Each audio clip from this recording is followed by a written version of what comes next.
స్పీకర్గా బీసీ నేతలకి అవకాశాన్ని కల్పించారు చంద్రబాబు. సో ఇవన్నీ నెల రోజుల పాలనలో చంద్రబాబు తీసుకున్న నిర్ణయాలు. ఖచ్చితంగా మేము ప్రజా పాలన దిశగానే వెళతాము తప్ప కక్ష సాధింపుల దిశగా మా ప్రభుత్వం ఉండదు. అధికారులు కూడా ఏదైనా ఉంటే నాతో నేరుగా మాట్లాడొచ్చు అంటూ చంద్రబాబు మొదటి రోజే అధికారులకు చాలా స్పష్టంగా చెప్పిన పరిస్థితి కనిపిస్తోంది. మా ప్రతినిధి కృష్ణమోహన్ మనకి అందుబాటులో ఉన్నారు. కృష్ణమోహన్తో మాట్లాడదాం. కృష్ణమోహన్, 30 రోజుల ప్రోగ్రెస్ రిపోర్ట్పై టీడీపీ నేతలు ఆంధ్రప్రదేశ్లో ఎటువంటి మాటలు వినిపిస్తున్నారు?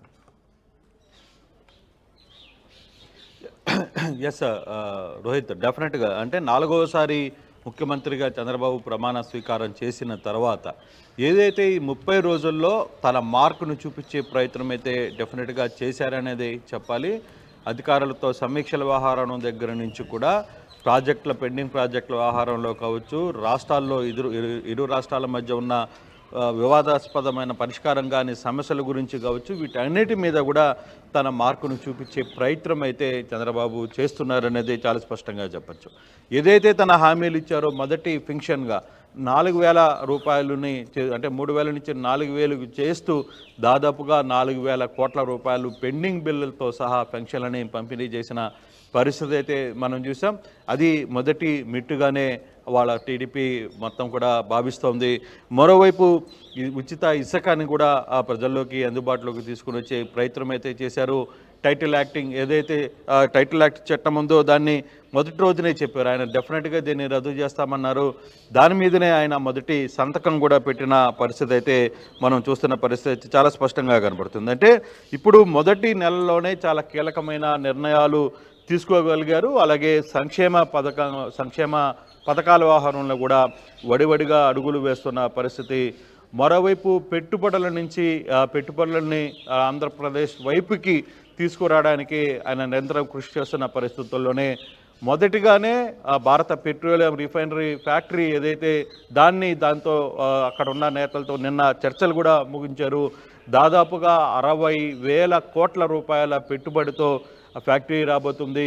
నిన్న మెడ్ సిటీ లాంటి వాటిలతో వైజాగ్లో కూడా సిఐలో కూడా చాలామంది నేతలతో చాలామంది పెట్టుబడిదారులతో ఆయన అందరూ కూడా మాట్లాడి పారిశ్రామిక వైపుగా ఆంధ్రప్రదేశ్ ఏ విధంగా ముందుకు రాబోతుంది, మీకు కావాల్సిన అన్ని సౌకర్యాలు అందిస్తాం, భూములకు కావాల్సిన లేకపోతే మీకు పరిశ్రమను నెలకొల్పడానికి అవసరమైన అన్ని రకాల సౌకర్యాలని మీకు అందుబాటులో ఉంచడానికి సిద్ధంగా ఉన్నామనేది చంద్రబాబు చాలా క్లియర్గా చెప్తున్న పరిస్థితి. మరోవైపు పేద ప్రజలకి అన్నా క్యాంటీన్ లాంటి 183 అన్నా క్యాంటీన్ని రేపు నెలలో ప్రారంభించబోతున్నారు. దానికి సంబంధించి పూర్తి స్థాయిలో దానికి సంబంధించిన పూర్తి స్థాయిలో ఏర్పాట్లు కూడా సిద్ధమవుతున్న పరిస్థితి అయితే మనం స్పష్టంగా చూస్తున్నాం.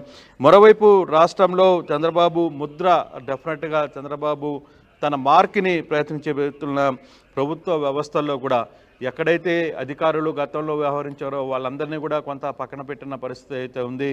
అధికారుల్లో కూడా అంటే ప్రభుత్వ ఉద్యోగుల్లో తమ గతంలో పనిచేసిన విధానం కాదు, ఈ విధంగా పనిచేయాలని తన మార్పుని తీసుకుని వచ్చే ప్రయత్నంలో అధికారుల్లో కూడా చాలా స్పష్టంగా కనపడుతుంది అనేది కనపడుతుంది. గతంలో ఇదే సెక్రటరేట్ ప్రాంతంలో 5 సంవత్సరాల్లో కూడా ఏ రోజు కనపడని జనాలు గడిచిన 30 రోజులుగా సెక్రటరేట్ కావచ్చు, ఇతర ప్రభుత్వ కార్యాలయాల చుట్టూ ప్రభుత్వ ఉద్యోగులు పనిచేయడం కావచ్చు, అక్కడికి తమ సమస్యలను పరిష్కారం కోసం రావడం కావచ్చు, వీటన్నిటి మీద కూడా ప్రభుత్వం చాలా సీరియస్గానే దృష్టి పెడుతున్న పరిస్థితి అయితే మనం కనపడుతుంది. మరోవైపు నారా లోకేష్ లాంటి వ్యక్తులు అక్కడ ప్రతిరోజు ఉదయాన్నే ప్రజల్ని కలుస్తున్నారు, అక్కడికక్కడ సమస్యలను పరిష్కరించే ప్రయత్నం చేస్తున్నారు. అక్కడున్న క్యాడర్నే కాదు, కామన్ పబ్లిక్ కూడా ఎక్కడైతే గత 5 సంవత్సరాల్లో ఇబ్బందులు పడ్డారో, తమ భూములను కోల్పోయారో, లేకపోతే అక్రమ కేసులు కట్టారో, లేకపోతే వేధించారో, మమ్మల్ని బెదిరించారో, ఇటువంటి కేసులకు సంబంధించి కూడా నారా లోకేష్ లాంటి వ్యక్తులు పూర్తిగా కూడా తమ శాఖల మీద పట్టు సాధించే ప్రయత్నం అయితే జరుగుతోంది. మరోవైపు పవన్ కళ్యాణ్ లాంటి వ్యక్తులు కూడా పంచాయతీరాజ్ వ్యవస్థ మీద విపరీతమైన సమీక్షలు పెట్టి అక్కడ అధికారులతో ఎప్పుడూ లేని విధంగా అధికారులతో తన ఇంటరాక్షన్ తెలుపుతున్నారు. ఎక్కడికక్కడ ఉన్న సమస్యలను పరిష్కరించే ప్రయత్నం చేస్తున్నారు. తన మార్కును కూడా చూపించే ప్రయత్నం నారా లోకేష్ కావచ్చు, పవన్ కళ్యాణ్ కావచ్చు, ఇద్దరు నేతలు పెద్ద ఎత్తున చేస్తున్న పరిస్థితి. మరోవైపు నిమ్మల రామానాయుడు లాంటి వ్యక్తులు కూడా పూర్తిగా కూడా ఇరిగేషన్ సంబంధించి అధికారులకి చెమటలు పట్టిస్తున్న పరిస్థితి మనం చూస్తున్నాం.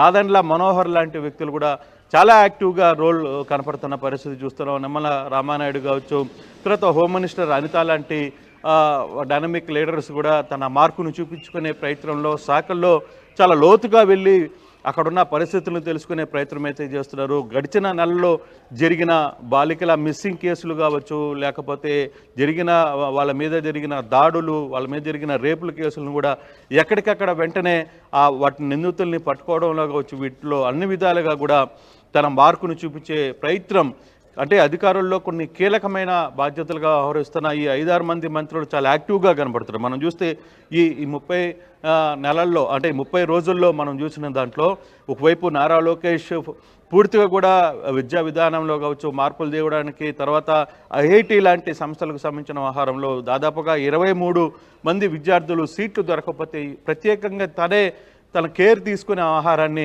అక్కడ పూర్తిగా కూడా వాళ్ళకి సీట్లు ఇప్పించినప్పుడు వాళ్ళ పేరెంట్స్ నేరుగా నారా లోకేష్ని కలిసి వాళ్ళు నిజంగానే మేము ఇది ఐఐటి లాంటి సంస్థలో మాకు సీటు వస్తుందని మేము ఊహించలేకపోయాం, మీ సహాయం లేకపోతే, అంటే కేవలం ఒక్క మెసేజ్కే నారా లోకేష్ రెస్పాండ్ కావడం. మరోవైపు పవన్ కళ్యాణ్ లాంటి వ్యక్తులు, ఆయన కూడా వాళ్ళ దగ్గరకు వచ్చిన పేరెంట్స్ని ఎప్పుడో 1.5 సంవత్సరం నుంచి దొరకని తమ బాలికలు పిల్లల ఆచూకుల్ని కూడా ఆయన పోలీసులతో నేరుగా మాట్లాడడం, అలాగే అధికారులకు సంబంధించి సగిన సూచనలు ఇవ్వడం, పూర్తిగా కూడా పంచాయతీ రాజ్లో ప్రక్షాళన దిశగా ఆయన తన ప్రయత్నాన్ని సాగించడం. మరోవైపు నాదెండ్ల మనోహర్ లాంటి వ్యక్తులు పూర్తిగా కూడా మొన్న కాకినాడ లాంటి అక్కడికి వెళ్ళి అక్కడ బియ్యం లాంటి స్కాములు, తర్వాత అక్కడ జరుగుతున్న ఇష్యూస్ని వీటన్నిటినీ వెలుగులోకి తీసుకురావడం. ఒకవైపు రామానాయుడు లాంటి వ్యక్తులు పూర్తిగా కూడా ఇరిగేషన్ సంబంధించి అధికారులతో ఎప్పటికప్పుడు సమీక్షలు చేయడం, తర్వాత ఎప్పుడో రాబోతున్న కాలం వర్షాలకి దానికి సంబంధించి ముందుగానే ఎన్నికలకు ముందు ప్రజలకు ఇచ్చిన హామీలను నెరవేర్చడంలో ఈ 30 రోజుల్లో తీసుకున్న నిర్ణయాలు ఏంటి, వాటి గురించి ఏం చెప్తున్నారు? డెఫినెట్గా ప్రజలకి సంక్షేమ పథకాలు హామీల్లో కూడా పెన్షన్లని క్లియర్ చేశారు, టైటిల్ యాక్టింగ్ చట్టాన్ని రద్దు చేసిన పరిస్థితి అయితే ఉంది. మరోవైపు ఇప్పుడు అన్నా క్యాంటీన్లని పునరుద్ధరిస్తామన్నారు, అది తీసుకుని వచ్చిన పరిస్థితి ఉంది. ఇసుక అంటే దాదాపుగా ఇచ్చిన 6 హామీల్లో 3-4 హామీలు వెంటనే ఇంపాక్ట్ని క్రియేట్ చేసే పరిస్థితి అయితే కనపడుతుంది. తల్లికి వందనం అనే దాని మీద కూడా మరోవైపు దాని మీద సుదీర్ఘమైన చర్చలు జరుగుతూ ఉన్నాయి. తర్వాత ఇప్పుడు వరకు జరుగుతున్న అసలు పూర్తిగా కూడా శాఖల్లో జరుగుతున్న అసలు ఏం జరిగినాయి, 5 సంవత్సరాల్లో శాఖల్లో ఎటువంటి పరిస్థితులు జరిగాయి, ఏం జరిగాయి, అసలు పూర్తిగా ఆర్థిక పరిస్థితులు ఏంటి, వీటన్నిటికి సంబంధించిన వ్యవహారాలన్నీ కూడా వైట్ పేపర్ మీద ప్రజలకు వివరించే ప్రయత్నం అయితే చేస్తున్నారు. ఇరిగేషన్ కావచ్చు, పోలవరం ప్రాజెక్టు మీద కావచ్చు, ఇట్లా చాలా వ్యవహారాలని సంబంధించిన పూర్తిగా కూడా విద్యుత్ కావచ్చు, వీటన్నిటి మీద కూడా ఎప్పటికప్పుడు ప్రజలకి అవేర్నెస్ చేసి అసలుకి వాస్తవాల్ని ప్రజల ముందు ఉంచే ప్రయత్నం జరుగుతుందనే చెప్పాలి. అయితే ఇక్కడ ఇంత వ్యవహారం జరుగుతున్నప్పటికీ ఎక్కడో కొంత టీడీపీ క్యాడర్లో ఒక అసంతృప్తి అనేది కనపడుతోంది. ఎందుకంటే కొంతమంది అధికారులు తమ క్యాడర్ని పూర్తిగా కూడా తమ క్యాడర్ పట్ల వివక్ష చూపించిన అధికారులు మళ్ళీ కొంత పెత్తనం చేయాలనే ప్రయత్నం చేస్తున్నారు. దాన్ని కట్టడి చేయడంలో ఎక్కడో కొంత నిర్లిప్త చూపుతోంది ప్రభుత్వం. వాళ్ళను కూడా చూసుకున్నప్పుడే తమ కార్యకర్తలకి తాము నమ్మి ఓట్లేసిన ప్రజలకి కొంత బాగుంటుందనే ఒక చర్చ కూడా పెద్ద ఎత్తున కనపడుతున్న పరిస్థితి మనం చూస్తున్నాం.